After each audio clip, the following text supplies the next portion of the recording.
Hey Theater Inspires! Welcome to Make It Sparkle, a series to get ideas and inspiration for your theater and dance shows.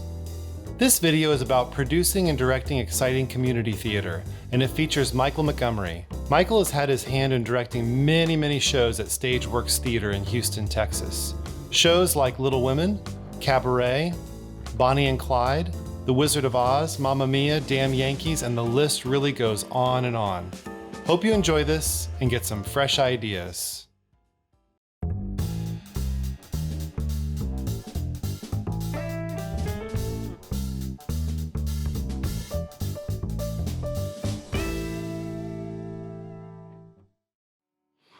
I'm going back to our first production meetings, and I remember the designers talking about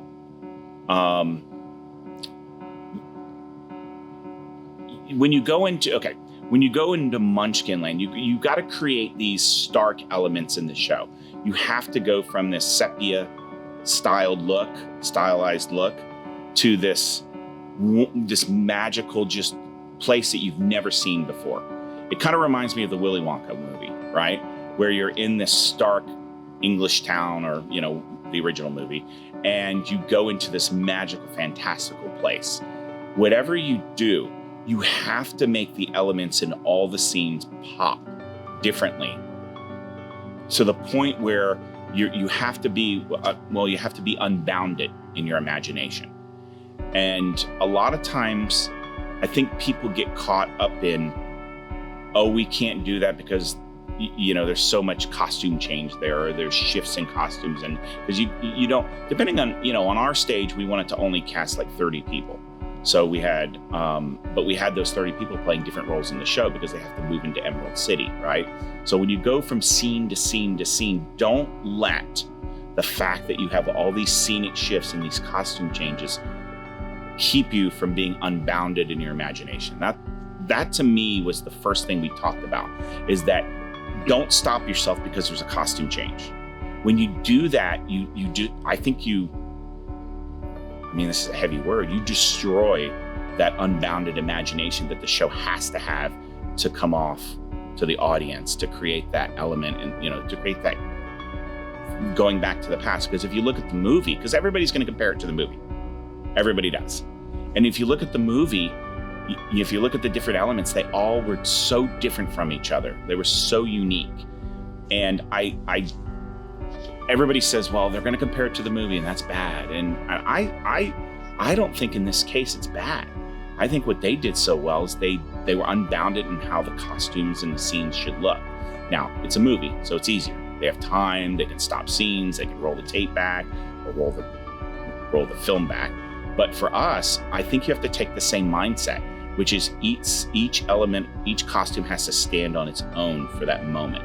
So if you were to take all of our costumes from that show and you were to put them on mannequins and tell the story through mannequins, that's the way we think of it.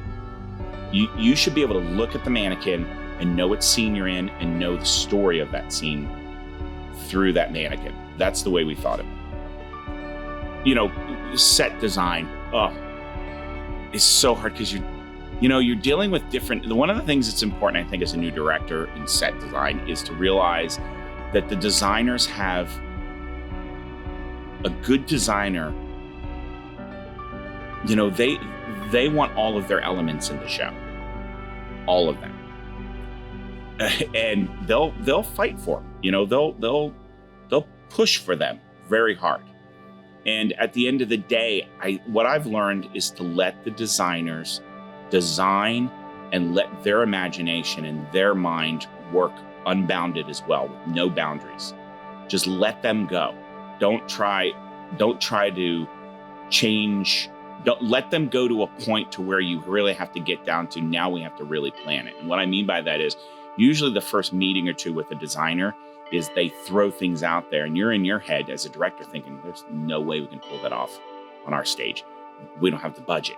We don't have the resources, whatever, right? And it's funny because when you work in a theater full time and you work on the same stage, you instantly think, and this is the trap I've fallen into before, you instantly go, that won't work on our stage. That won't work on our stage. That's not going to happen. That's not going to fit. Nope, we can't make that scenic shift. Nope. And you kind of become a little bit caged up by everything you've done in the past. And the one thing I've learned is just you have to clear your mind of all the limitations, all the problems you've had in the past, and start fresh on every show. That's why, moving around the different theaters in some ways is difficult because you don't know that theater, but it's kind of cool when you're designing in another theater because you don't know the good and the bad of that theater. You just know that, oh, we've got a bigger stage, we've got more wings, we've got more fly space, we can do all these great things. And so I would tell a director, especially one that directs at the same theater on a continuum, frequents that theater, maybe a part of that theater is the company. I would tell them, do your best, go home, meditate, do whatever you have to do to clear your mind on what you can't do. And just let the designers tell you what they want to do. And then there's an intersection. There's that point where now we have to figure out what we really can do. And so I think starting off with what you can't gets you in trouble.